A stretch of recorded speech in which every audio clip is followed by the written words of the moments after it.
All right. Hello. Good morning, everybody. How are you doing? My name is Ayesa Polias, Bagidudul. Okay. So we're here. Welcome right now to Basic Management Training for Supervisors. Ayan. So may I see, Lampo, where are you coming from? Those who are attendees from the Zoom, from our Zoom room, can you just tap right there? Where are you coming from? Okay. But before we begin, first of all, I would like to thank Limitless Coach, Power Coach, for inviting me here for this morning session, and thank you everyone for also attending. Okay, so we're going to try to make this morning productive, fun, and light for everybody as we learn. Okay, so ayan, so we have here somebody from Miss Flor from Marikina. How about the others? Where are you coming from? Okay, so I am from Batangas. How about the rest? Oh, so we have here from Las Piñas, Legazpi, Naga, Cebu, Baguio. Wow. Yes, the beautiful city of Marikina. And we have somebody from Misamis Oriental, Miss May Ann. Okay. So I guess everybody is from around the Philippines, correct? All right. So can you please type E on the chat box if you're excited to learn for this morning. Okay. Ayan. By the way, can you hear me? Is my audio clear? Loud and clear? Ayan, okay. Sige, thank you so much. Okay, so before we begin, let me first ask you, who among you here are newly promoted supervisors? Because this is a training, basic management trainings for supervisors. So, I would like to just to feel, no, get a feel of who are the participants. So, what is the background of the participants, okay? Are you newly promoted? It's like you've been promoted recently, like 1 to 2 years ago, okay? And if you are not really a new supervisor, but they rotated you to a different department, okay? So if that's the case, then type 2 on the chat box, okay? And then number 3, if you've been around, what do I mean by this? If you have been a supervisor for quite some time already, and you have experience being transferred to different departments. Okay? And then, of course, number 4, type number 4 in the chat box if you feel that I'm not really a new supervisor, but there's just too many challenges that I'm experiencing right now. That's why I want to attend this training. Okay? So can you type it on the chat box? Are you 1? Are you 2? Are you 3? Are you 4? Okay? Ayan, ayun. Alright. So, somebody from Parañaque, Bulacan, kay Pampanga. Okay. Ayan, letter E. Thank you so much, So, okay. Ayan, so where are you? 4. There's just too many challenges. So, there are many people answering number 4, too many challenges. And then they have been around. Okay. So, we also have one here that's been newly promoted. Okay. All right. So I guess majority of the participants here are coming from the number 4 and number 3. Okay. You've been like a supervisor for quite some time already, but there's just too many challenges ahead. So that's why kumbaga, a desire for you to refresh, to refresh um your knowledge and skills. And that's a good thing. All right. So we have here also somebody newly promoted. All right. So I guess most of us can actually relate to what I'm going to show you next. Right? Okay. Ayan. So what is this? Great news. It's okay. Wow. So we have 3 people that are newly promoted. Congratulations to you. Okay. But the thing is, diba, it's like this. Great news. You're a supervisor. But then there's the excitement that you're newly promoted, right? Um the company has recognized your efforts, right? But then there's also the doubts and the fears, like, now what should I do? Okay, so it's been a new depart I've been promoted or rotated to a new department. So what am I going to do? This, like, a new field. Okay, or probably, actually, this is what most of people are feeling right now.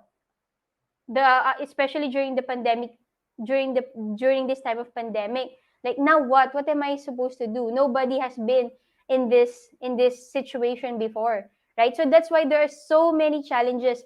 New challenges are being experienced by everybody, across the globe. And as a supervisor, it's very difficult. Why? Later on, we're going to talk more about this. Okay, so how many of you can relate to this situation? Type R if you can relate to this feeling na, now what? What should I do? What's next? No? Especially if you're handling people, right? The management is counting on you. So there's this fear na, what should I do next? What's the next step? Okay? Type R if you can relate to this situation. Okay? Ayan. So, there are many people. Yan, R, yes. Uh, Hooray, I'm a supervisor, but what should I do next? Correct? Okay. So, that's what we're going to talk to you about. Okay? That's what we're going to discuss, what we're going to discuss today. Okay? Ayan. So, as a supervisor, do we actually learn to become a supervisor? Is there really a training for this? There are many handouts, there are many trainings such as this, okay? But where do we get our knowledge, our skills as a supervisor? Okay? So, of course, number one is from experience. Okay? What do I mean by this? You have experience being a new employee, part of the non-managerial employees, correct?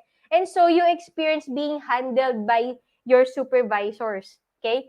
From the first day that you apply in your job, okay, you have been handled by a supervisor.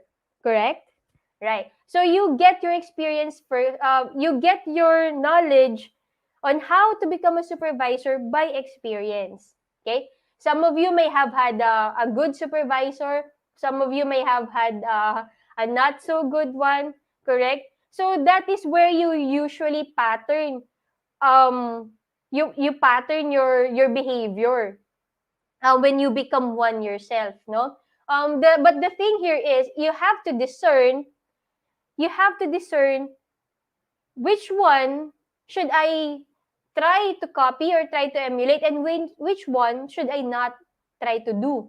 Okay? Because I don't know if you can relate to this, no? The thing that we do not want to become, like for example, as an employee, you'll say, "No, I will not become like sir or ma'am, no? He's like this and like that." But then when you become one, you realize along the way that, oh my gosh, I've become the very kind of supervisor that I promised myself not to become. Have you experienced that at some point? Especially for those who are experienced supervisors here. Yes. So Sir Noel said, yes, very related, no? He can relate to this, right? Okay, so actually the realization is not that bad. It's a good thing that you have realized that early on, no? Or at some point in your career. Why? Because realization is the key, okay, for you to change. Okay, so number one here is the experience. Now, as a supervisor and as somebody who has experienced being supervised before, no, the first thing or the first knowledge that you knew or you know about being a supervisor is through experience. What have you experienced as a as an employee yourself? Okay, and of course, with experience comes observation. What are the what do I mean by this, and what's the difference? Observation means that you haven't experienced this kind of technique or behavior, but you have observed it from other supervisors, maybe a colleague, no, a fellow supervisor, or a story from somebody. Okay, you have observed. Okay, and you have observed, like for example, you're a fellow colleague. This supervisor from the different department is doing great because blah blah.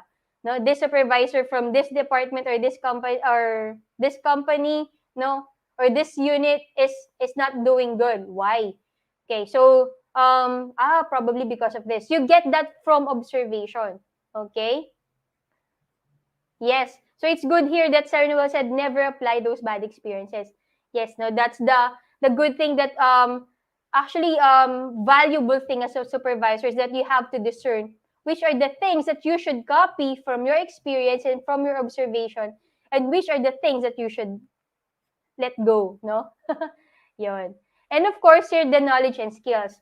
Okay, knowledge and skills. What does the training said?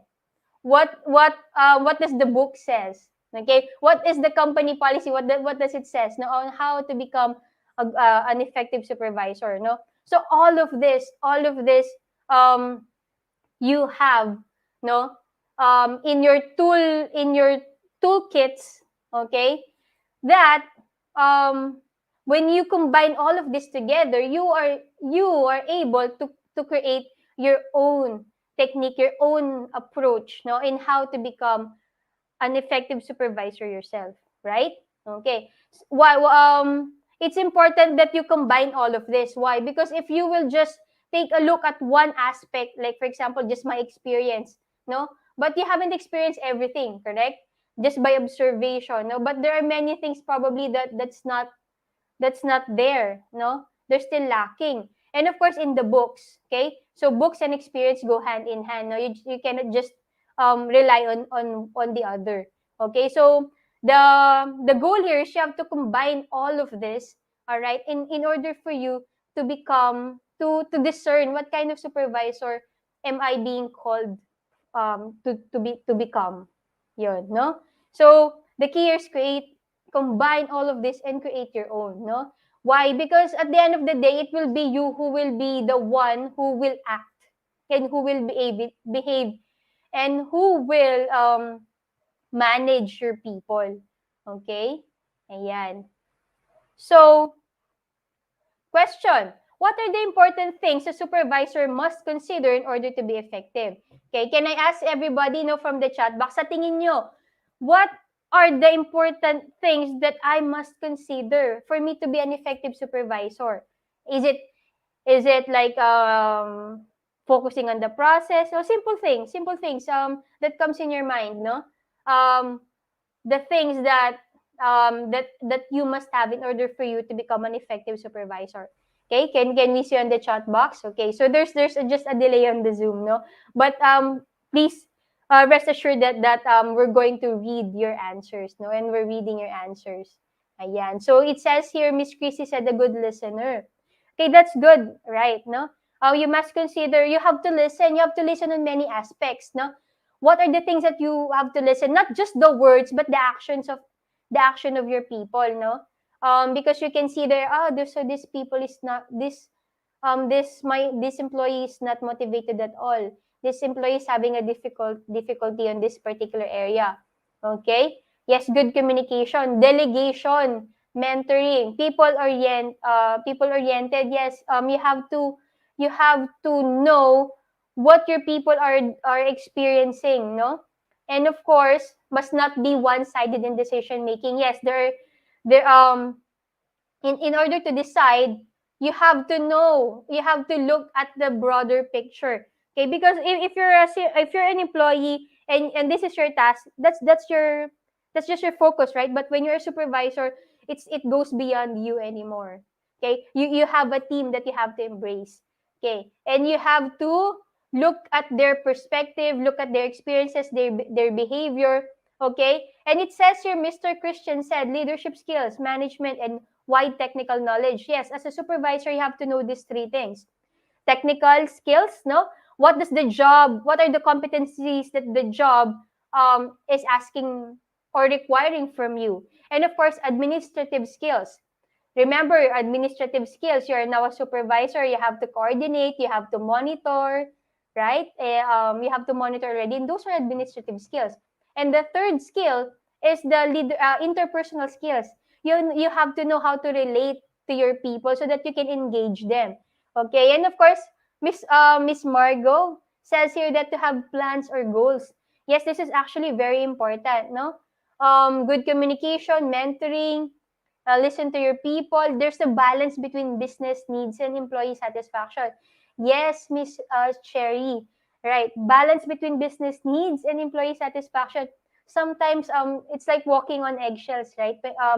When you do this, but the simple way for you not to get torn between the two is for you to align them.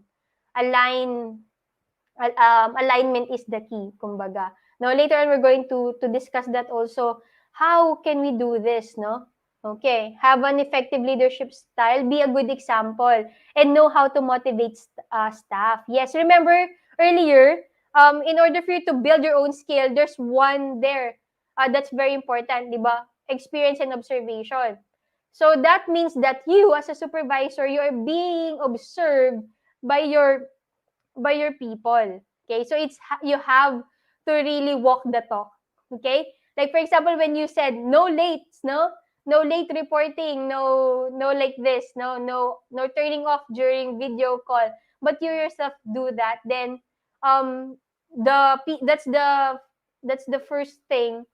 That's the beginning of people not trusting you, or not, or lessening a little bit of the lessening of the respect. Yun. So you have to really walk the talk, no? Identify the weakness and help them to change. Yes, that's true. Okay, give them training and proper guidance, no? Guiding, this is really important.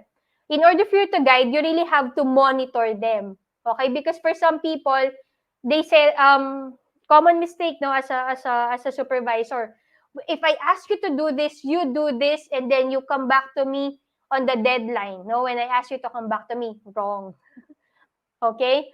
So you have to really monitor them. Okay? From the time that you give them the task, okay? And then you have to check on them from time to time. Okay, but not all the time, because if you're like all the time, it's like you're micromanaging it.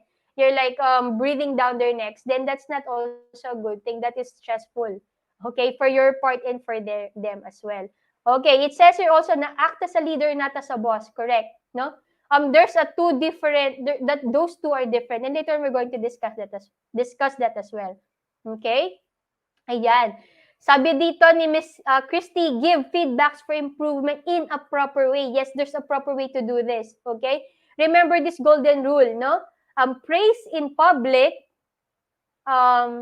reprimand in private. Yun, okay? Okay, give them a proper support and tools for them to learn. Yes, okay. So these are really very good answers. Okay. Now, these are actually good advices, no? Probably from your experience, right? And from your observation. Okay? These are really good, no? But the next question here that we have is, what are the challenges that you have encountered as a supervisor? If these are your advices, no, these are the things that we should do, then the elephant in the room really right now is, what are the challenges that we're encountering right now as a supervisor, right? Do you have any? Like for example, yeah, there's this personality clash, um, conflict. There are many conflicts, not people not meeting their deadline. Those are challenges, and as a supervisor, you have to address those. Correct? Okay. Ayan. So, just type it on the chat box. What are the challenges that you encountered as a supervisor? Okay, so there's just a delay, but now the answers are starting to pour in. Lack of support and unstable metrics. Thank you, Miss Rio. Unstable metrics or unclear, right? Unclear metrics. Okay, if in the first phase pa lang, no, you do not establish clear goals, clear guidelines, then as you go along, your people will be very confused, and you yourself will become confused along the way. So it's really important for you to establish a clear metrics. Okay, and this is where you will get into planning. Okay? Yeah, meeting deadlines. Um, these really are problems, no? Really, no? So you have to know what are the challenges. Why can't they not meet the deadlines? Are you giving too much task but very little time? Or is it probably on the people are just becoming lazy, or I do not want to use the term lazy, but unmotivated, disengaged employees already. Okay, and then probably some people are, it says here that there's just attitude problem. Okay, um, personality, no, work habits. Okay, if this is the case, that how do we address this as supervisors? This is where your leadership skills will come in.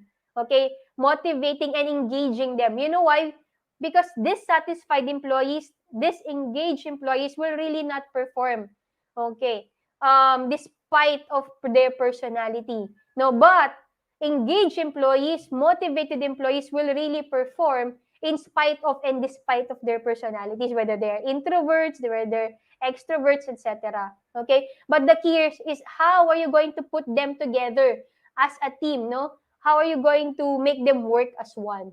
Okay, so this is where the challenge really comes in, because there's no really handbook for this. No, it's an art. You have to discern it. No, you have to turn science into an art. Okay, in order for you to do this. Lack of manning, yes. Stop resistance to change. Okay, so if this is the case, then you have to really brush up on change management, no? Why? Because if there's a change, especially right now in pandemic, there's a big change, right? The what do you call this, the hybrid kind of reporting to work, right? Some are on site, then some days are remote. Okay, there's quite a resistance to in every change, no? But the technique, this is how are you going to um how are you going to present this change so that they won't be resisted by the employees? Okay. All right. So very good, no? Very good. Thank you so much for your engagement. We're learning a lot from each other. Okay. Now we have to take a look now at who is the supervisor. Okay. Who is the supervisor and what is the role really of the supervisor? Okay. In the organization. Okay. So let's take a look. Okay. So as you can see, this is like the hierarchy in the organization, correct? There are the non-managerial employees. These are the staff. These are the personnel.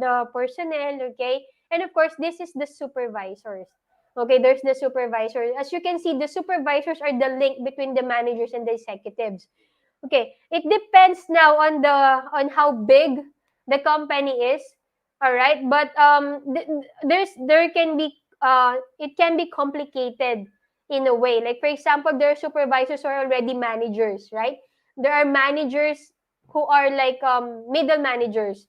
There are like the operational managers, and then there's the managers. So in short, it depends also on your organization, but this is the usually the basic um level of of the organization, the hierarchy. There's the executives like the CEO, the top level management, and then there's the managers. Okay. Yes, and then there's the supervisors. The supervisors sometimes act as the operational managers or the officer in charge. Yes. Okay. So but the supervisors is the also act as the first line of connection between the non-managerial employees and the managers, no, or the higher ups. Okay, so you are important. You are the key. Why? You connect the upper management to the rest of the people, no, of the non-managerial employees, to the rank and file, to the staff. Okay, so what will happen if there is a disconnect on your level? Okay, then there will be a problem in the operation. Okay, so really now the supervisor, if you're going to define it, you are in charge of and you coordinate the activities of the group of employees engaged in related activities within a unit of an organization. Okay? And another definition is that you oversee the productivity and progress of the employees. Correct? Now, what are the keywords here? I've highlighted some. Okay, but number one here is that you are in charge. You are the leader. Okay? Uh, you have the responsibility, and you are also accountable if you are in charge. Okay, you have to know also these words, no, responsibility and accountability. Accountability comes from the word count, diba? It will be counted back to you. Okay, are your employees productive? Why the deadlines not met, the targets are not met? Okay, so you will be the one in charge of monitoring and overseeing that these things are done, okay, on an everyday, day-to-day level. Okay, so as you can see here, just by looking at it, no, Coordinating the activities, what is the function here that you need to know? In order for you to coordinate the activities, you have to really be a good organizer. You must know how to organize. Okay. How do you organize? Later on, we're going to talk more about this, okay? Organizing means you have to put into place all the resources. Correct? Okay. There. And then, of course, engagement. It says here, engage. So, what do you mean by this? All right. So, it comes here now, the leading. Okay? The leading part as a leadership skill. Why? Again, like I told you, I mentioned earlier, in order for you to engage your people and to align them in the bigger picture of the organization, then you must be able to lead them properly, motivate them, okay? Introduce to them the goals, the plans, the objectives, and then guide them in their day-to-day activities in order for them to contribute to that goals and to those objectives. Yes, okay. Yes, sir. You have to lead your team. Okay? And the next one here is progress of employees monitoring. Okay? Let me just go back to your answers earlier, okay? You said here that some of your challenges are like achieving your targets, meeting deadlines, right? Metrics. Okay. The key here is that before the deadline, no, before pa lang of the deadline, as a supervisor, you must have a clearer picture already. Are we going to meet the deadline? No? Even before, if you are monitoring your production and your employees, right? Like for example, you have a quota. You have a quota of say 100. You have to produce 100 packages, or you have to sell this. You have to have a quota of a sales, no, 100 people or 100 clients, and the deadline is 1 month. No, 1 month from now. Okay. So if you're a supervisor and the 1 month, no, let's say for example right now is February 2 and the deadline is March 2, no? Are you this kind of supervisor? Okay, so this is A, no? Later on I'm going to ask you identify yourself. Are you an A supervisor or B supervisor? Okay. A supervisor is like this, no? I'll give you this task, no? We have this task 100 sales by March 2. All right? And then you go back to your people on March 2 and you're surprised. Oh my gosh, why is the targets not met? Okay? Then you are a supervisor. Or are you letter B supervisor? What is a letter B supervisor? Letter B supervisor is this. This is the quota. Okay, report to me after 1 week. What's the progress? Okay, so you have 10 sales this first week. Okay, on the second week, what's the sales now? What's the progress? Okay, so far we have 25 now. Okay, so from there you can actually see are we progressing? Are we close to the target? Are we far from the target? Okay, so that you can act along the way. Okay, you can adjust. All right, you can push your people more. You can motivate your people more, and then see what is the challenges along the way. All right, so and then so that on March 2, when the reporting comes in, you are not actually surprised. Okay, and you can discuss objectively what went wrong, what went right, and what will be the next step, no, for the next goal. All right, can you type on the chat box what kind of supervisor are you? Okay, don't worry, we're not going to take a screenshot of it, no. um do you think what kind of supervisor are you? Kung hindi na lang ikaw yung kasama mo, what kind of supervisor siya? Kasi it's kind of difficult for us to assess ourselves, right? Especially kapag you feel that, oh, I'm doing something wrong pala. Or I'm not really doing it quite perfect, no? Ayan. So there. So it's a good thing here, no? So there are many B. Ayan, B. So yes, if you are doing this, congratulations, you are really on the right path, no? monitoring, okay, the progress. So that on the day of when you needed the report, hindi ka na rin magugulat. Okay. It says here, okay, so somebody here says, motivation has been mentioned a number of times, but just how do we motivate a member with a big ego? And is motivation something that we should do as supervisors? And is this really a factor that would define our leadership? Or motivation is something that is subjective? Okay. To answer this, okay, motivation, there are actually quite a lot about, there are many theories to talk about motivation. First is this really what we should do as a supervisor? Yes. If you're handling with people, then it's also your part to motivate them. Okay. Probably when you talk about motivation, it's like rah rah rah. No, you have you have pom poms everywhere. But simply put, how to motivate an employee is by your talking to them. Okay, by the way that you manage your team.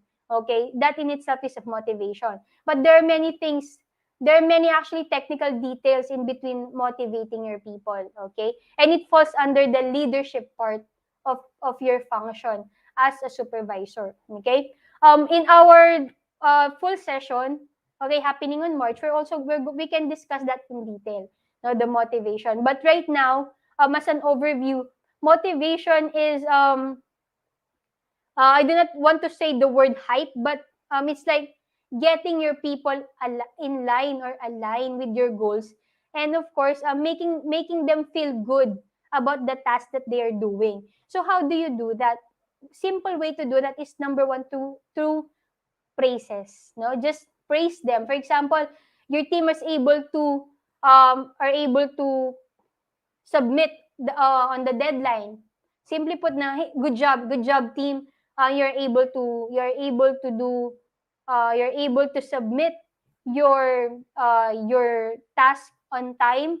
I know that that you can do this, and we can and we can still continue uh, doing this, okay, for the next goal. Yon. So yeah, simple as that, no? Just 1 minute, 1 minute can be a good motivation. Spending just 1 minute with your employees can motivate them, no? We really have a training for this, no? Just the 1 minute manager. How are you going to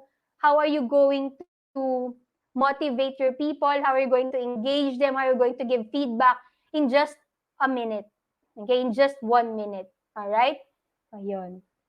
Okay. So it says here, no, somebody it's a good thing that we're discussing on the chat box, or on the chat room.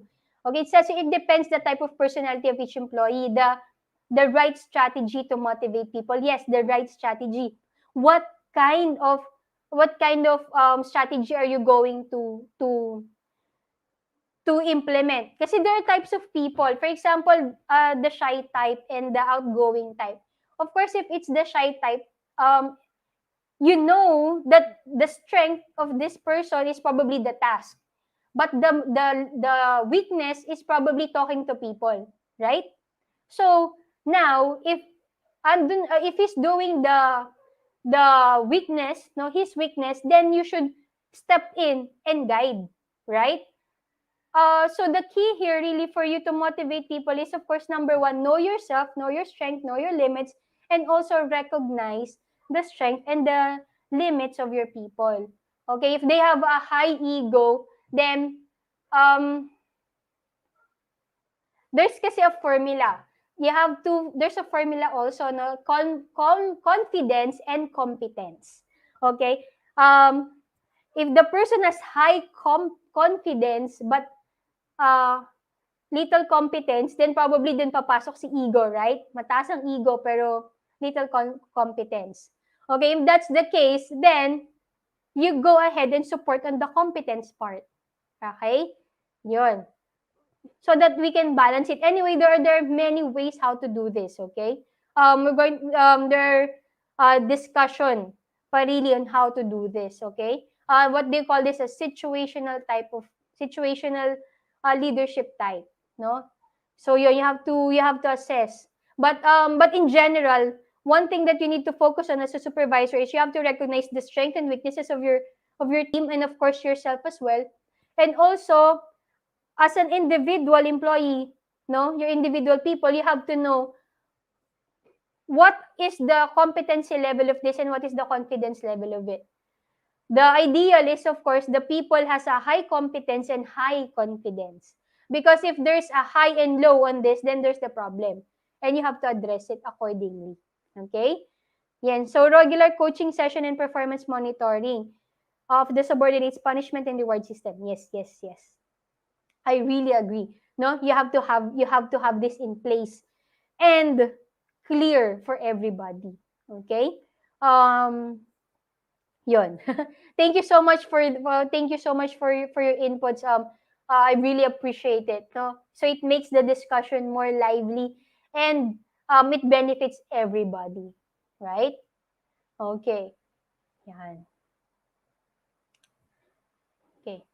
So next one here is, of course, in order for all of this to fall into place, the key here is like what you mentioned earlier. Okay, daily plan. Okay, ayan. I'm seeing it here. No, from in your answers. No, there is of course planning. Why? Because if there's no plan, then it will be difficult for you to organize. If there's no plan, then it will be difficult for you to lead because you don't know where you're leading your people exactly. Okay?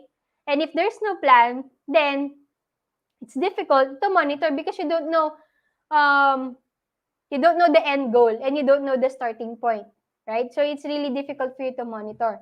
And it's also difficult for you to correct your people or to praise your people. Okay? Yon. So planning really is the key.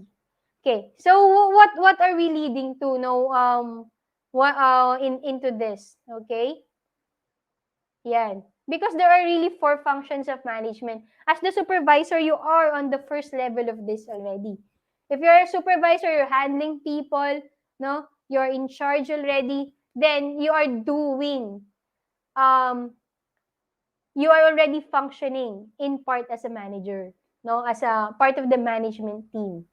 Okay? So, you cannot join your people and say na, ay, oo nga, sila nga yung management niya, ganito, ganyan. Why? Because you are now the first line of defense of the management. Diba? You are connecting them to the organization. So it's really your role to see. You are the first person to see if there's a disconnect or a gap already in your respective unit. Do you agree? Do you agree? Okay. So type there if you agree, type there if you disagree, and we're going to discuss this. It makes the discussion more lively and benefits everybody. Okay? So the 4 functions of management is really easy to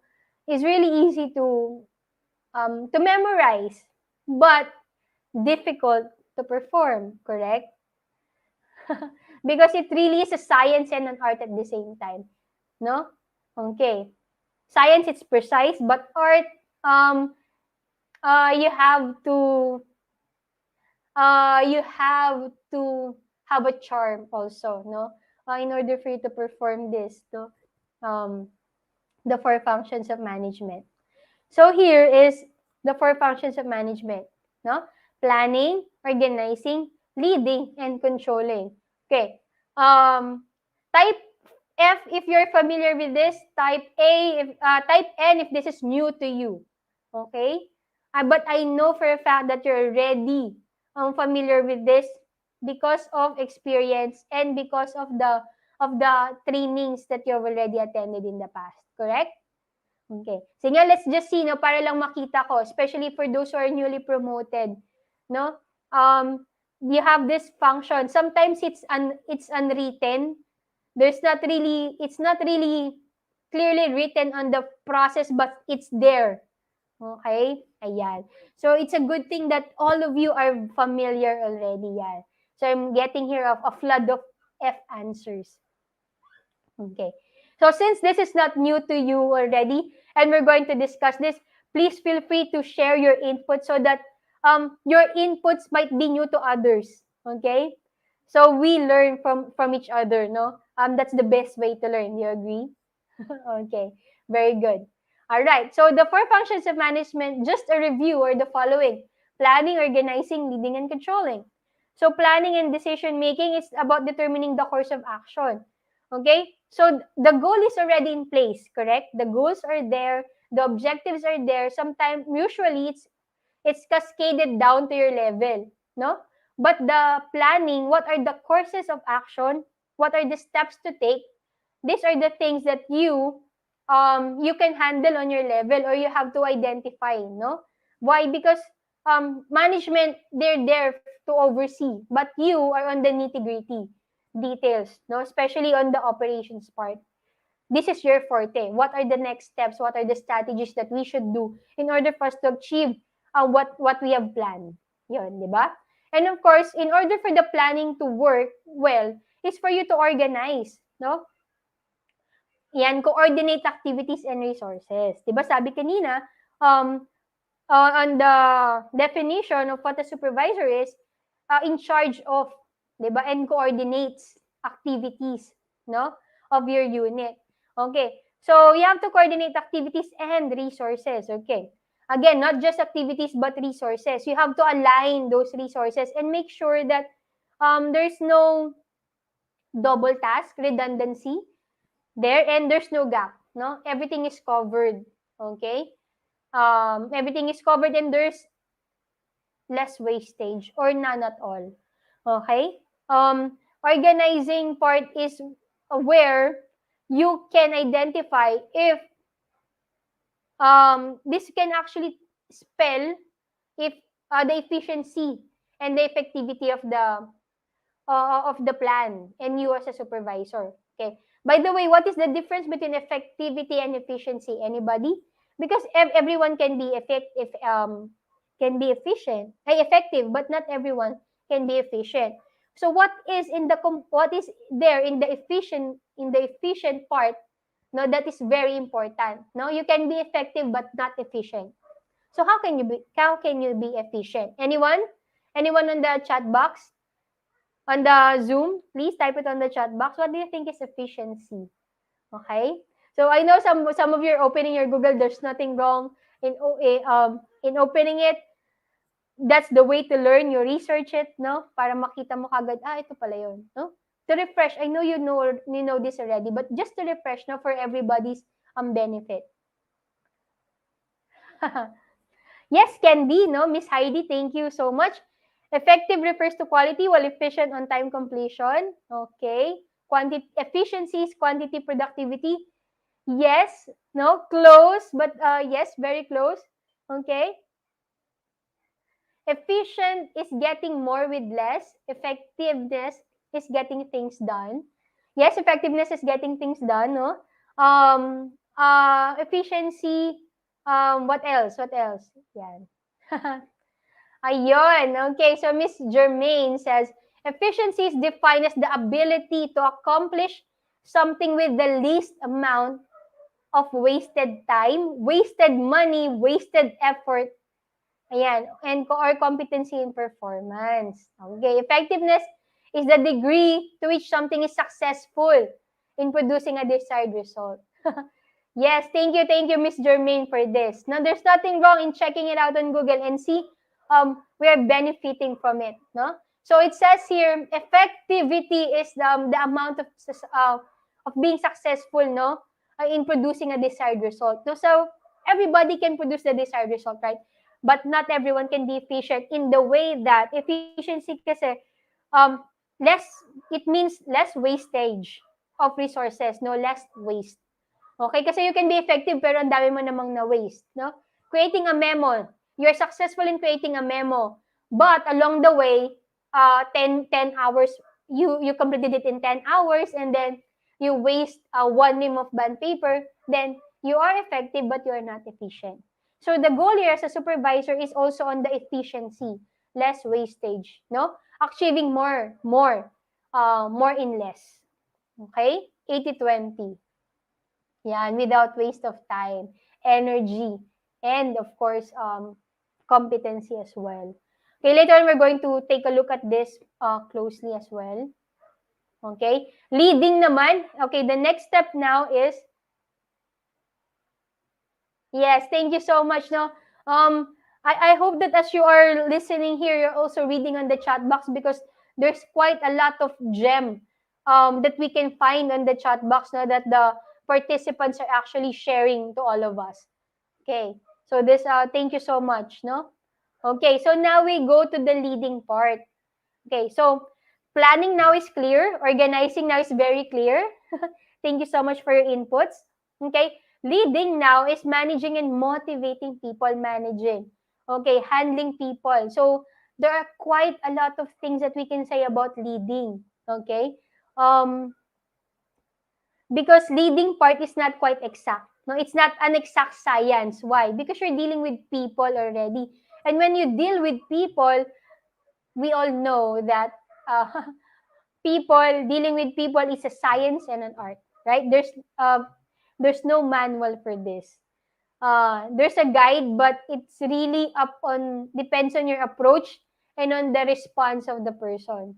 No, uh, you may have the same approach to two person with different results. Do you agree? Okay. So leading. So the point here is um you have to you have to be able to read people and manage them. So, you might say, hindi man ako psychologist. I'm not a psychologist. I cannot probably identify behaviors, right?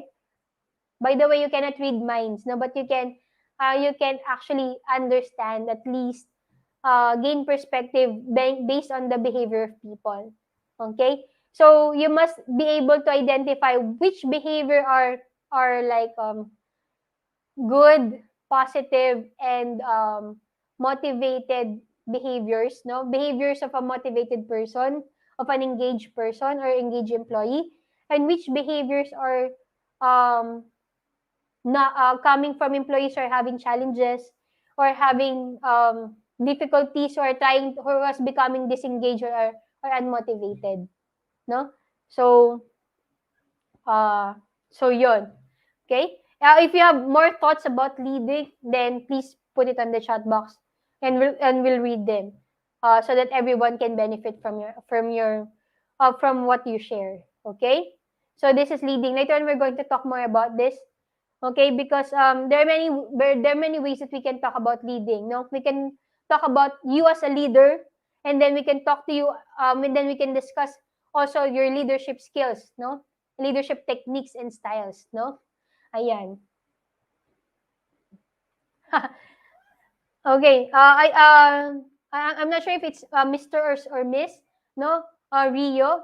It says here that ideally one must be a leader and a manager. Yes, we're going to discuss that. Okay. Thank you for bringing that up. Now, one must be a leader and a manager. However, in most cases, it's not easy to be both.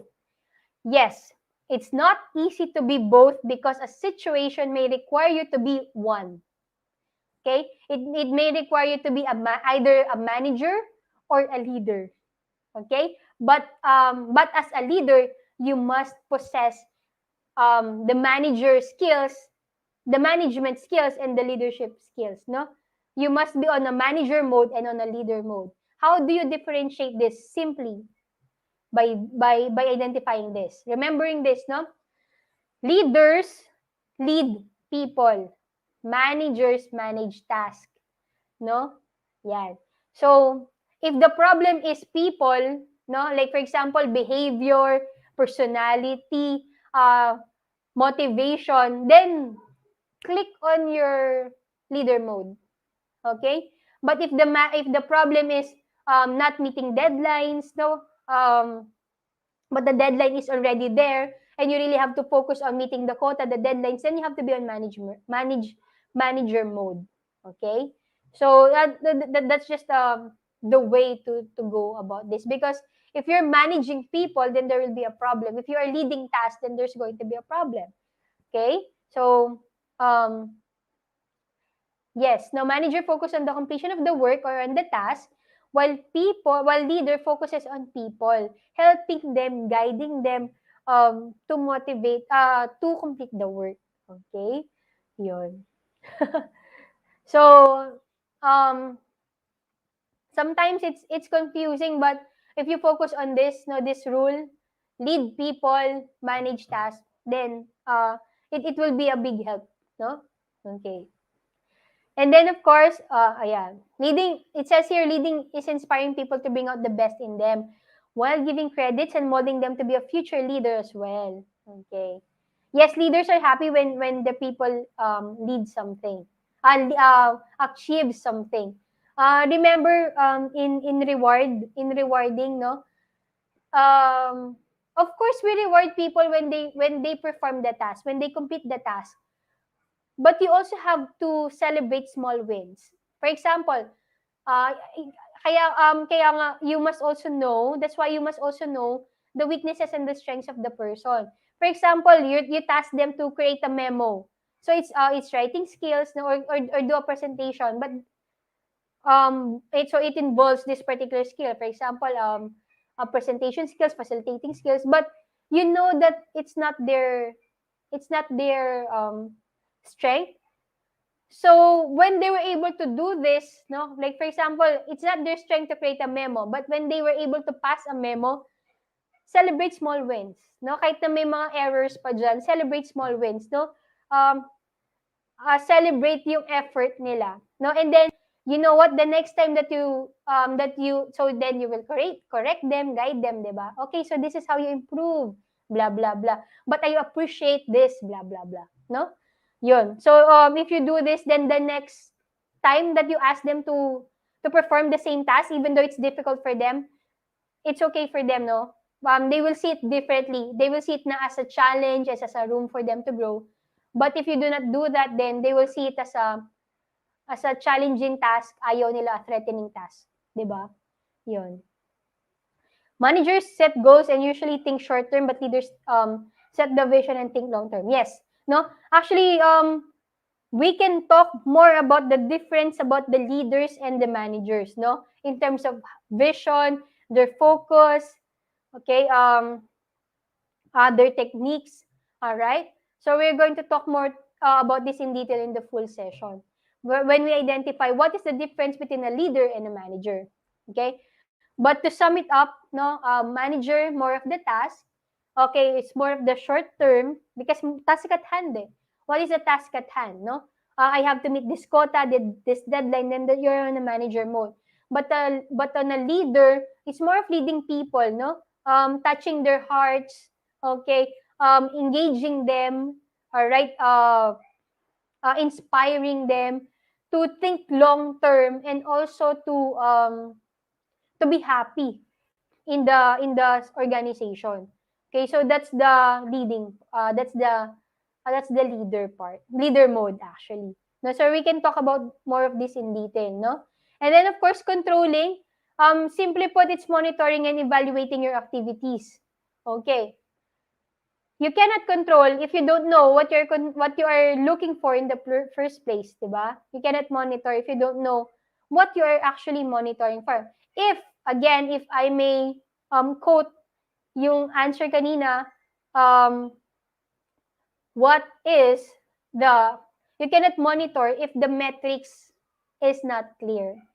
Okay? So that's why in the beginning of the year, in the beginning of the quarter, you have to identify what is the metrics. If you're starting to project, what's the metrics?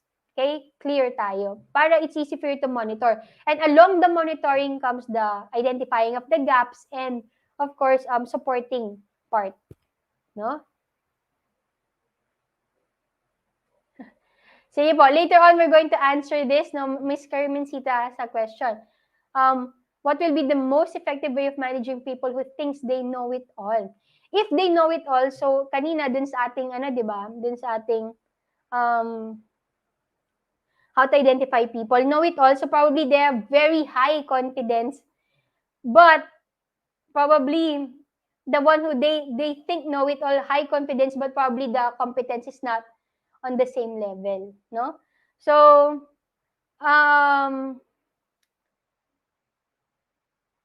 it's more difficult to up or to motivate people, but it's easy to bring them down. Tandaan niyo po yan, no? What do I mean by this? If they know it all, there are many ways, no? But you have to assess and be truthful also of yourself and of the person. First, your relationship. And of course, yourself. Kasi there might be na baka na, I'm not saying it's you, no, but of course we've experienced it from some time, no.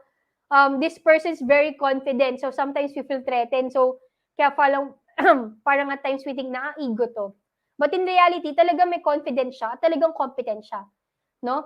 So there's really not one answer to it, but you just have to identify, or you have to know where are they coming from, and then on the metrics, no? Do they really know it all?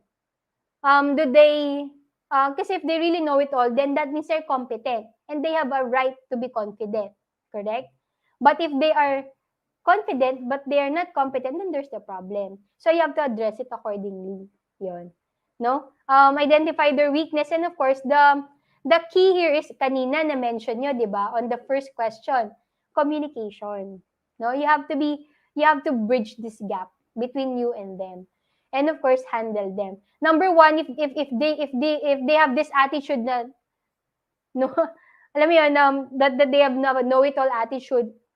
Number one, do not be threatened. Do not be and of course, do not be angry. Be objective in dealing with them. Because if you let your emotion get in the way, mainis ka eh. At pag nainis ka, when you talk to them, iba na. Correct? Do you agree? Ayan. Yes, thank you, Miss Felicissima. Be armed with your own facts. Ayan. Okay? A leader help guide their company in the right direction. In the aspect of controlling, what is the best approach when confronted with a member that is failing? If somebody is failing and they approaches you, no. The best approach when confronted with a member that is failing.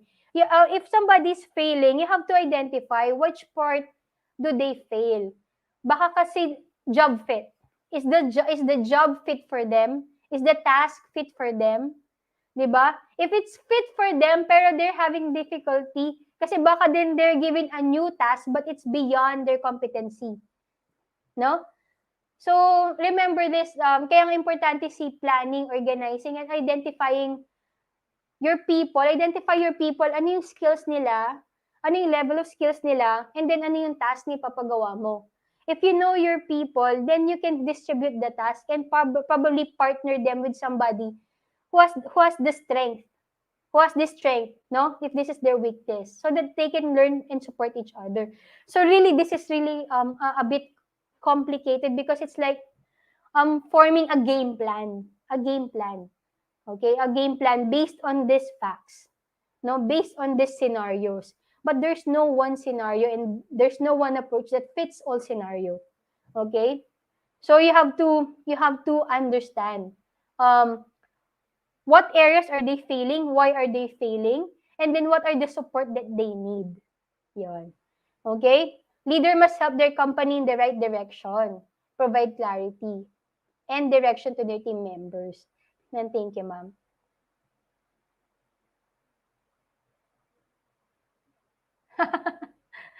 Yes, Miss Carmencita, let me just read this. No, that's why, yes, ma'am, I can relate to you. Yes. Problem is, sabi ni ma'am, is they really do not know it all. Yes, yeah, they do not. Of course, that's why you're the supervisor and they are the non-managerial employees, right? You really have to exercise maximum tolerance. And of course, reach out to them as well. Okay? Dito po ma-challenge yung inyong leadership skills. How to engage them. Okay? Yes, I agree. You should know the data and facts, no?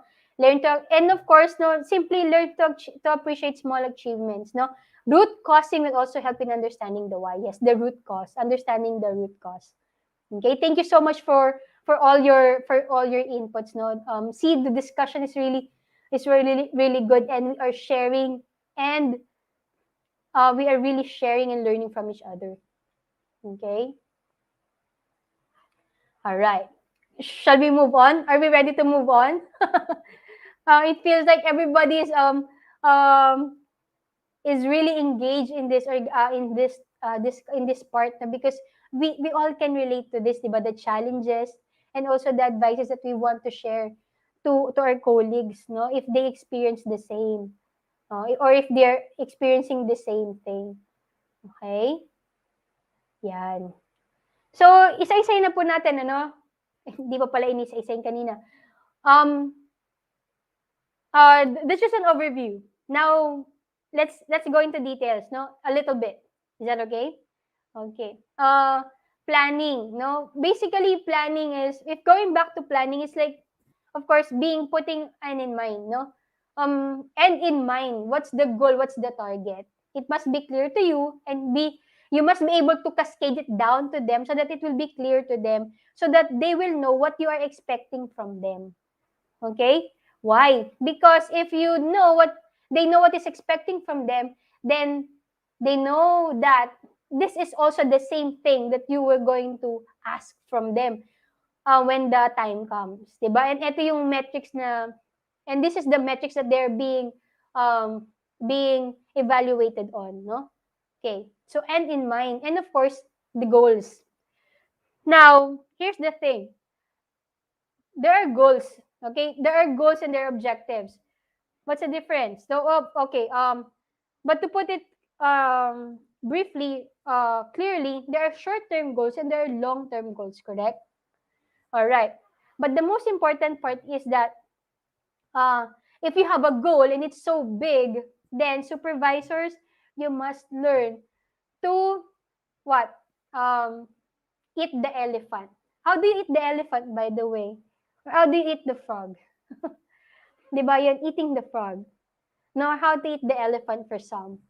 Okay, if I may ask, how do we eat an elephant? Elephant is big, right? It's huge, right? And there are tasks that are actually huge and projects that are huge and overwhelming, correct?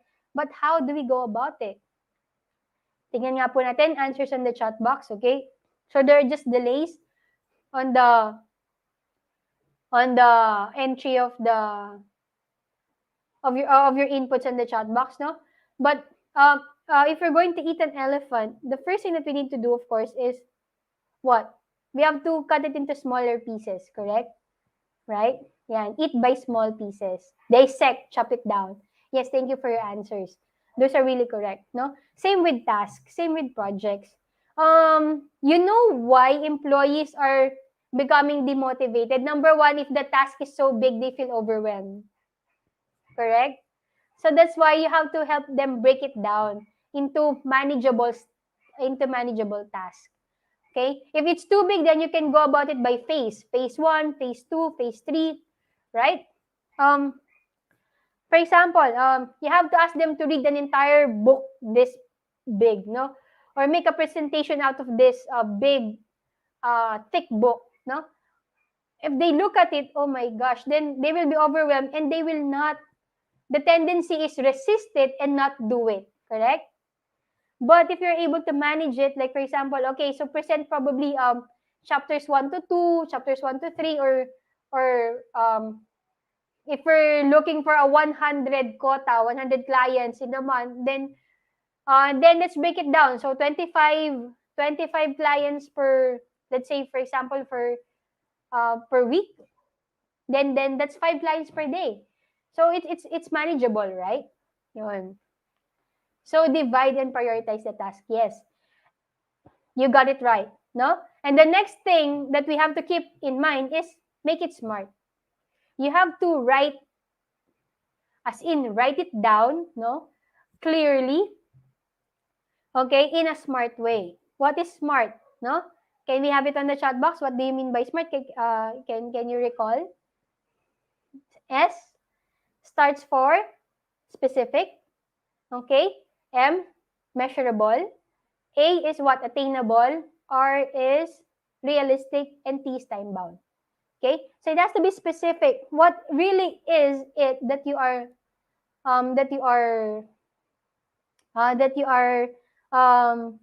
aiming for? Okay? Ayan, measurable. And then, of course, measurable, it has to be measured. Because if it's not measured, then how can you monitor it? Diba? Ayan, for example, in kilograms, in clients, in hours, okay? In presentations, number of presentations, okay, output, okay? Measurable. Now, quantify it. Okay, put it in something that can be measured. Yes, thank you, ma'am. Yan. Ang gagaling. Ma'am and sirs, no, sir, you really know this. Okay? So it's just more of a review now for all of us, correct? And then, of course, attainable. Ayan, attainable. And, of course, realistic. Is this something that the person can really do? And is it realistic? Kasi mamaya, the task is too big and then the deadline is too and there's a short time frame for them to do this. Di ba? Hindi siya realistic. There are many ways why a goal is not realistic, no? I know that you can identify it. So bring it down to something realistic, attainable, no? And of course, put a time bound, no? Put a deadline to it. Because if you do not put a deadline to it, then next year na lang, ma'am. Di ba? Next month, no? So put a time bound, no? So that it will be easier for you as well to monitor. Okay? Ayan. Yes, thank you. Thank you, Sir Rio, no? Latest, smarter. Yes, there's also the smarter way, no? Ethical and recorded. Or for some, reevaluation. But yes, ethical. It must be ethical as well. And of course, recorded. I would like to emphasize this, no, document it, no, it has to be recorded. We have different ways to record it, diba? We have evaluation, you have your KPIs, diba? You have your evaluation report. It has to be recorded so that it's also documented. You can go back to it from time to time, and it also helps in your quality process, quality procedures, correct? Yun. Especially if you're aiming for ISO accreditation or probably or one already. Yun. So it has to be recorded. Okay? The next step is yan. Planning, no? Creating a game plan that works for you. Creating a game plan of everything, no? Planning. How do you go about it? What will be the technique? What will be the strategy? Okay? So it's like identifying your vision, your goals, okay? Your purpose, and then planning it into details. Okay, creating this game plan that's for everybody para madali mo siya, so that it's easy for you to cascade it down to everyone, to share it to everyone. Okay? And of course, it will be easy for you to organize as well. Okay? So as you can see, this goes it's a process, but it goes hand in hand already. Kasi when you plan, you're already organizing also. Correct? All right. What are you organizing? Organizing is really the backbone of planning, and the backbone of operations. Okay? I know you can feel it too personally on the personal level, much more on the department or the unit level, correct? Kasi on the personal level, if you're not organized, you don't know what are the tasks that you need to do, in this particular time, you will be lost, right? If you don't know who are you going to call on for this particular task or for particular solution or problem, you're lost as well. So organizing really is the backbone of the functions, no? Yes, planning is the framework of our goal. Yes. And then that makes organizing the backbone, diba? You have to align the resources. What are those resources? Okay, manpower. So your people are part of the resources. So you really have to allocate them properly. Allocate, no? What do you mean by this? You must know which, you must be able to divide the task and the people, no, accordingly. Who's going to do this, who's going to be in charge of this, who's going to oversee this, etc. Manpower. And of course, materials. These are also a part of your resources. What do they need? Okay, in order for them to be productive or to do their task. Okay? And of course, machinery, and then of course, money.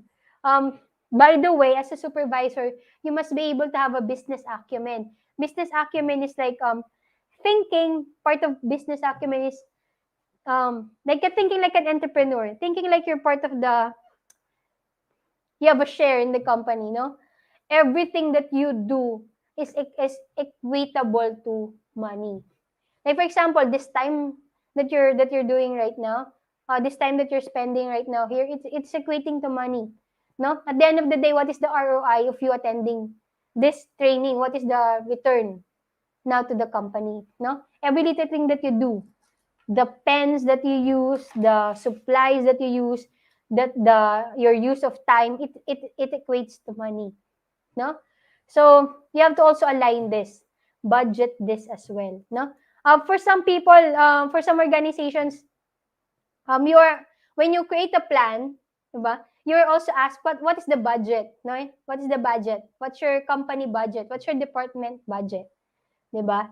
So yun, you have to align. You have to align it as well. And then of course, methods or processes. Okay. Usually, this is where the difficulties or the challenges comes in, no? Redundancy in task, redundancy in the procedures, right? Misalignment of tasks, misalignment of procedures, and of course, challenges as well. For example, if it's a process, no, your unit has to check on these, and then after you're done, you have to transfer it to another department. There are companies who work like that, no? Mostly in manufacturing, right? Okay. But or for example, mostly for all of us can relate, the output of the non-managerial employees will affect the output of you, of the supervisor, the output of the manager, etc., so on and so forth, no? Yes, thank you, Miss Marisa. Give the part of the task to the person who has a skill on the specific task to achieve your objectives, no? Proper prior planning events, poor performance. Yes, no? So that's why you really have to align. You really have to align this. And when do you align this? In planning. In planning ba lang? On the planning stage, you can really align this already so that you can execute it na. No? You can execute it na during operations. Okay? So, clear po tayo sa organizing. Again, if you have a plan, but the way that you implement it is disorganized, then the plan is useless. Correct? So, it complements everything. Okay? And then, of course, leading. Same thing. If the plan is good, you organize it really well, but there's a problem with your leadership skills in your leading, in managing and motivating people, then there's a problem as well, right? So in leading, what you're actually focusing on is engaging and motivating your employees. Okay? Yes, I have to read this. Backbone, alignment of resources is highly essential. Yes, organizing is highly essential. And everyone can probably relate to this, no? Realignment due to pandemic has been the name of the game. It's been the issue, actually. I've been on call with a client. A client, she's asking for financial advices, no? Personal and of course, family matters. And then she said that so she opened up about this. I said, of course, before we start, how's your work? How are you? And then she shared that because of this pandemic, her work is hands-on, no? Hands-on. So meaning less paperwork, but more of really like more of the job site related tasks. No, but because of the pandemic, they're not reporting on site, so therefore her task is, um, there's a possibility of her being taken out from the company. But then, so their manager, their manager, no, came up with the plan so that there's a realignment of the task. So now she does paperwork also, and then monitoring and coordination, so that she will not be deemed, what do you call this, not uh, not needed anymore, 'di ba? So yon, it's actually really the name of the game right now. And we have to appreciate supervisors, managers, and organizations who are really trying to embrace the employees, and trying to reorganize everything. Correct? Yon. Realigning means to change plan but with the same goal. Thank you, Miss Shirley, and thank you so much. That's quite a gem that you shared with us. True. No, same goal, but you have to realign or to reorganize. Yes. No? So especially during pandemic, every organization has done realignment and reorganization. Correct? Even for you, 'di ba? Yung time mo, that your time, your your workplace, no, the materials, everything. Okay? So now let's move on to the leading part. It's now part of the engaging and motivating. Okay? Kanina, we already talked about this. What is the difference between a manager and a leader? Correct? So manager task, leaders more of people. So if you know this, then it's easy for you to handle people. And to engage people means engage, no? Employee engagement, employee satisfaction. Engagement is a bigger or a deeper level than satisfaction. No, engage meaning that they're really there. No, they're really one with you. They're really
All right.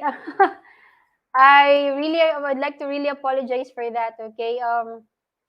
Because of the weather, the internet is really having a problem right now.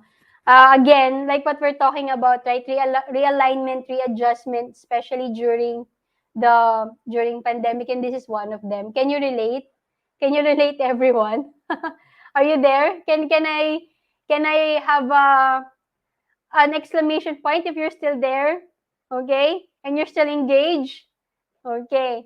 Ayan. Thank you so much for your patience. Okay, so can we continue now? Okay. Can I have first, can I have an exclamation point if you're there? Ayan, ayan. Thank you so much. Okay. Thank you so much for your patience. Okay, so can we proceed? There's a few more slides that I would like to share. Okay, so I hope that this doesn't dampen your spirit. Okay. Ayan. Thank you for understanding. So anyway, back to leading. Okay. As you can see, you really have to engage employees like what we're talking about. It's a deeper part, it's a deeper level than satisfaction. Okay, and also these are the things that you must be able um to be aware of and to handle, no? Conflict, because there are many conflicts in the workplace. Okay, this falls under there are interpersonal conflicts, like there are uh conflicts related to task, etc. Okay? But one of the most difficult thing to handle is a conflict, especially when it comes to people versus people, di ba? Okay. And of course, change. Earlier, you mentioned that there's a resistance, no, to change. And that's why you also have to be familiar with the change management, because there's a way for you to break the change, not to bring the change in a non-threatening way, and it can be done slowly, no? Or if inevitable, there are ways to manage those resistance, okay? And it's part of the change management technique, which is under the leadership skills, which is part of a leadership skills, no? And of course, culture is, it's there, but realistically, if you're the supervisor and you're in charge of the unit, you have a major influence on the culture of your unit. Okay, so what kind of culture are you bringing in? Is it a culture of trust, a culture of open communication, or a culture of tension? Diba? It's up to you. Okay, but the important thing to consider is that these are the things that you need to manage, no? We cannot really discuss it right now, because even though we discuss it, there are many details into it, and at the end of the day, you will be the executioner of all of this, no, of all the things that you know. uh how are you going to apply this? It's up to you, di ba? The game plan, it's based on your personality and on the situation of your environment and of your organization. Okay, and last one is controlling. Okay, so there are just two things that we can talk about: this outcome and measure, and we've been talking about it and discussing about it already on the chat box, correct? Ayan. Okay? So, controlling is, of course, again, as I mentioned, it starts from the beginning until the end and in between. Most supervisors or most managers forgot the in-between part. Do you agree? Yeah. Kaya it's important that you monitor in between, no? You do not micromanage, but you just ask them from time to time. Okay? So that you can identify the gaps, the difficulties, and the support that they need. Okay? Ayan. All right. Next is, of course, recognition and reprimand. How you give recognition and how you reprimand will greatly affect the motivation and the level of satisfaction and engagement of your employees. There are many things to discuss about here, but to put it simply, no, the rule of thumb is this: reprimand in private, praise in public. Okay? Reprimand in private, praise in public.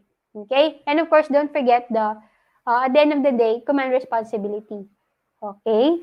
Ayan. Alright, doing good so far? Okay. Now, question on the chat box. Which of the 4 functions for you is the easiest to do? The easiest to perform?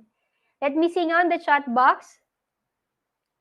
What is the easiest how to do? Aha! Thank you so much again. Now, management is doing things right. Leadership is doing the right thing. It's up to the leader to what culture he or she brings to the team. That's correct. Now, the question now that we have is, which function is easiest to do? Is it the planning part? Is it the organizing part? Or there's no easy thing, no? Or more comfortable? Saan kang part dito? Okay, let's see nga. Ayan. Okay? For some, it's planning. For some, it's organizing. Organizing, right? But for some, leading, because they're like, it's easy for me to interact with people, etc. No? Ayan. So, it says here, planning. Okay? Now, let's go to the next question. Ayan. So, it's there's now the answers are pouring in. Okay. So, more so for organizing. So, it's like a tie between organizing and planning. Hey, yes. No? Now, the next question here is, which of the 4 functions do you often take for granted? Ayan. Often take for granted, ah. Kasi like I said, of course, all of this, like what Sir Rio said here, it's necessary, it's essential, no? So you have to do this, right? And equally, it's not equal, it's not really easy, and it's not really like the most difficult because it has its own, benefits. But the question here is, which of this do you take for granted? Planning. All right. For some, it's planning. All right. Planning. Okay. Yes, planning. Okay. In a different group of, in a different set of participants before, the answer is, some answered quite a number of them answered controlling. Kasi yung monitoring nakakalimutan nila. But here, in your group, it's, oh yeah, so, at then, dumadami na din ng planning, controlling. So, same, controlling, yung monitoring, no? Because, of course, if you're already focused on your task, minsan nakakalimutan mo si monitoring. But remember, as a supervisor, monitoring is part of your task. Don't forget that, okay? Ayan. For some, it's planning and leading. Ayan. Okay. Thank you so much. All right. Next. Kung nini-take for granted naman, ito naman, ano yung most difficult, no? So, let me just, para ma-distinguish natin, I will just type here the word difficult and then send your answers now. What is the 4 functions that is the most difficult for you? Okay? For some, it's leading. Some, it's planning. Yes, that's true. No, planning. Okay? Kasi if it's the thing that you are you have taken for granted, then of course it's, hindi mo napapansin. So probably it's the more difficult, or I don't know. What's your answer? Yan, planning, leading, controlling. Ito, sabi nila leading is difficult because you're dealing with people. No? Again, it's really, again, the most important thing is, even though it's difficult, you recognize that all of these are essential, right? And right now, because that we are able to review them, now you know that we do not take for granted the 4 functions, any of the 4 functions, correct? Because all of it are essential. Okay? Ayan. For some, the monitoring is difficult. Okay. All right. Now, let's proceed here now. Fact versus myth. Answer this. Is this a fact or is this a myth? Okay? The way to be fair, to treat everybody, is to treat everybody the same. Okay. Is it a myth or a fact?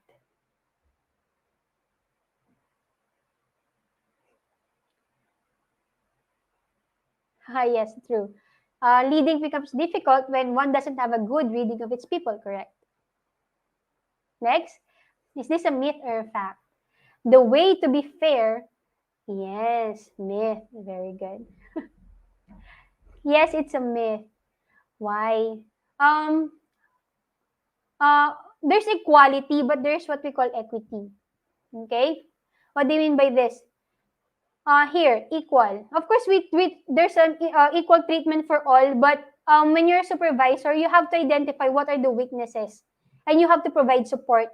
Some people, they can lead on their own, so like they can already stand on their own. So what you do is less. You provide less guidance because um because they're already capable. But for those who are not yet as capable, no, probably as your star employee, then they have they must have a greater guidance coming from you, no, especially especially the new employees, the new hire, the newly transferred, the newly rotated, okay, or people performing a new task, okay. Ayan, so this is how it works. Yeah, equality and equity, okay. Equality is giving just look at the picture. No, it's self-explanatory. It's quite clear. Okay. Um, there are people who needs your guidance more, especially on the and also different ways of guiding them as well. Remember the confidence and competence ratio. If they are more if they need more guidance in the confidence part, then guide them there. If they need more guidance in the competency part, then focus on there. Yan. Now, yes, a specific weakness and goals of each and everyone should be considered. True, true. Okay, now here, the second one. The way to empower people is to leave them alone and let them manage themselves. Factor myth. Yes, nothing is equal. The way we perform is equitably rewarded. True. This is true. Ayan. The way to empower people is to leave them alone and let them manage themselves. Yes, it's a myth. Okay. Why it's a myth? Remember the monitoring part? Um, you give them space, but you still monitor them from time to time. You still ask them what are they doing, what's the progress report. Okay, yun. So you give them space for them to perform in the manner that is most comfortable to them, but of course according to process, no, it's still aligned with the process and the procedures of the company. But of course you give them room to grow, kumbaga you leave them room to grow, and you give them yes, you give them room to grow, but you still have to guide them and to monitor them. Okay, so it's a myth. Now there are still many myths that that are to be discussed and to be shared with you. But you can get it on the full course. No, we're going to discuss more of it in the full course. Okay. Now, as a supervisor, you also have to think outside of the box, right? You have to think outside of the box as well. Okay. So again, just to share, Sir Rio again shared, full absence of control leads to decadence of excellence. Okay. If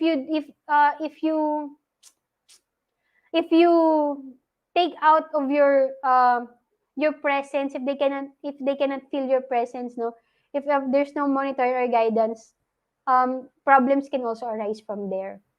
Okay. Now, as a supervisor, you have to put all of this together, no? The planning, the organizing, the leading, the controlling. How are you going to execute them? Of course, there's processes to do this, but of course, from time to time, we really have to look at things from a wider perspective, thinking out of the box. Okay. So this is where your experience, your observation, your knowledge, and your skills come into place already. And you have to put them all back together, no? Put them all together, and then realign, reassess, no? And uh, restructure your game plan, your approach, your strategies, okay? In order for you to become effective and, don't forget, efficient at the same time, okay? Now, to sum up, remember this. Of course, you have to know your role in the organization. Remember the hierarchy of the organization. Um, Supervisor is the chain that links the non-managerial and the higher ups. No, so if there's a problem or challenge on your level, then it will be felt and it will be experienced on both sides. Okay, and of course, we go back to this. Understand your strengths and limitations. Also understand your people's strengths and limitations as well. Okay, so that you can pair them up so that they can complement each other on a task.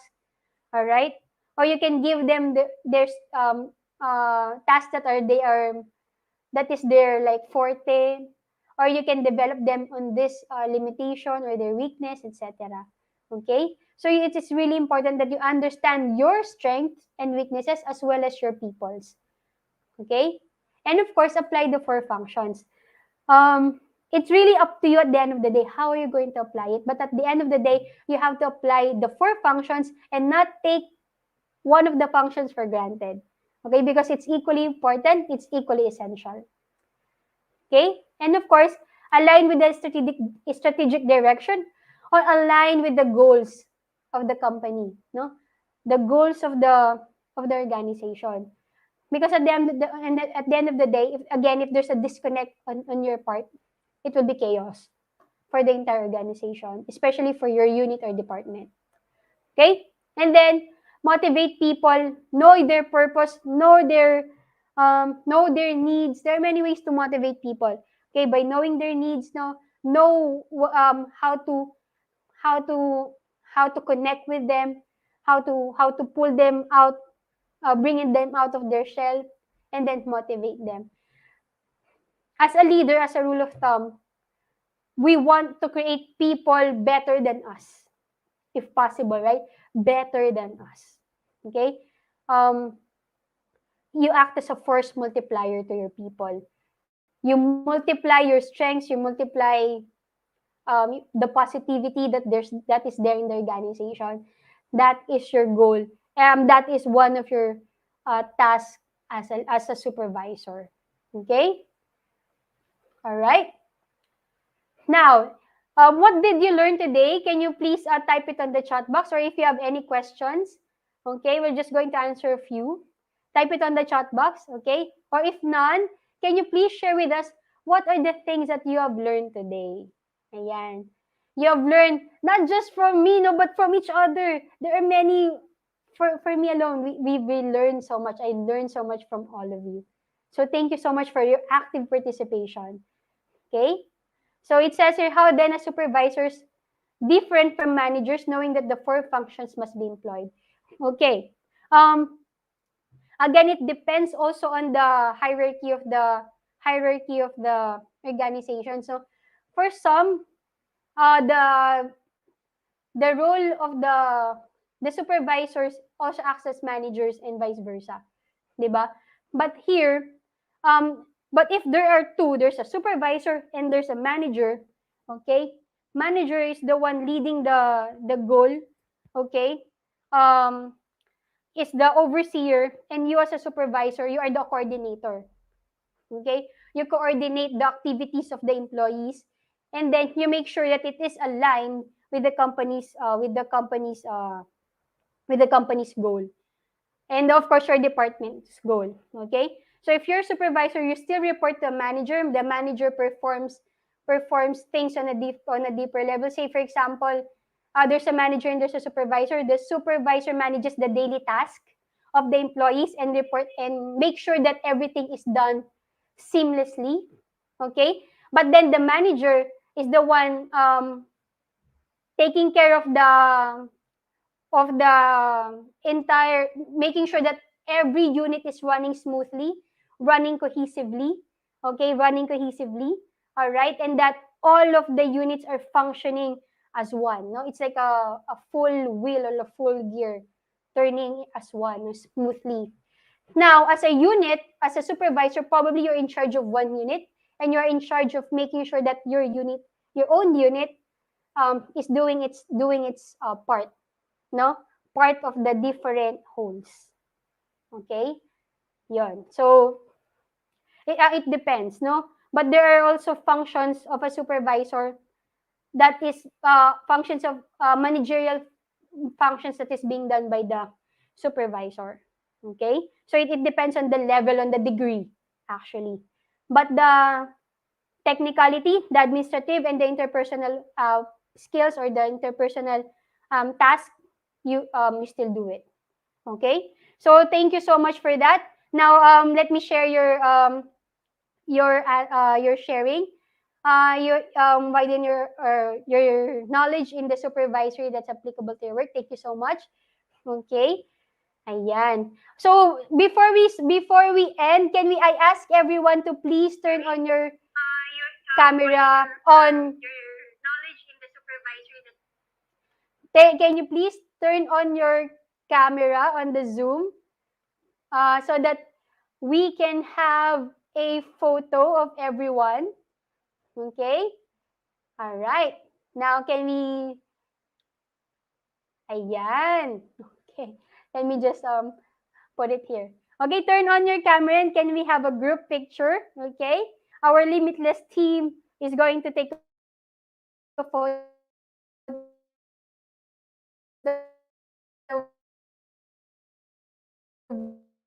was 3, smile. Okay. And now, all right, I'm just going to read some of your answers. All right. But again, I would like to invite you on the full session. We're going to have a full session of this on March 21, and also invite you on the Managers in Action on February 22. On Managers in Action, we're going to talk about the 1-minute management. It's like, how do we deal with people, no, in just a very short time? Now, 1 minute, how can we be effective, no, in motivating them, no, in just a 1 minute of interaction? Okay, so that's Managers in Action. That will be on February 22, and on March 21, that will be on the basic management, the full course. Okay, so we're going to talk more about this now. It's okay. Ayan. So now, may I ask you to please also for the personal improvement as well. Can you help improve our services by clicking on this link? All right, and if you want to have a copy of this, make sure that you also get this evaluation and feedback, so that I can give you, I will know where to send the PDF copy of this presentation. All right, so is there any question? All right, I'm just going to type it in for the participants of the Zoom. Yan. All right. Okay. Yan. So let me just read some of your answers. Okay. Ayan, link for the evaluation is here on the screen. As for the certificate, it depends on the Limitless. They're going to ask them. Ayan. Let's wait for the answer, okay? But most importantly, on the full course, there will be a certificate that will be given to you. Okay? Ayan. Some of your answers says here that what are the things that you've learned, the difference between a manager and a leader and their function, on how to be effective in doing so. Thank you so much. Supervisor is an extension of the manager function. Yes, true. Ayan. Okay? So if you learn from this, may I invite you to please join us for the full course. Invite also your colleagues, no, and your friends to join. Okay? Ayan. Oh, there's no certificate, but on the full webinar, there will be. Okay? Ayan. Okay, so thank you so much. Anything else that I can be of service to you? Just let me know. Again, see you on the next session. See you on this following dates. Ayan, and thank you very much. All right. Bye. Keep safe, everybody, and God bless. Thank you.